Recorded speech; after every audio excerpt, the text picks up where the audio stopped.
init sa panahon karon mga kapobre. Muni ang view diri nako karon mga kapobre. Isa pauban to ara. Muni view diri mga kapobre, no? Tidyong inita oh. Oh, pero okay ra ni sa atua kontra ng uban diha nga gilinog in town, iampo nato sila kay grabe aftershock karon nahitabo sa ilaha. Pati diri sa tuwa na may gihapoy aftershock pero hinay ra. Pero ang grabe jud dito sa katong na epicenter ba, no? Muna ang view diri karon mga kapobre oh. Diba? Nakita ninyo. Kani pong uban bisan pa man og nagkuan unsa na naglinog-linog magbuhat paghihapog dili mga maayo. Kita mo atong mga katong mga kawat-kawat mga kapobre, no?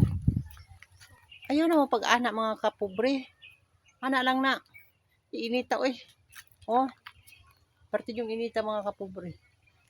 Mo ni akong update karon sa puna, ug maayong hapon natong tanan diha. Amping tanin nyo kanunay. Always pray. No? Oh, buhi ng bula. Thank you for watching. O pangayon ako ang inyo mga pag-support sa akong mga video nga wala dito. Bahala like, comment, bahala kung pwede i-share ninyo ni nga video mga kapobre. Thank you so much and I love you.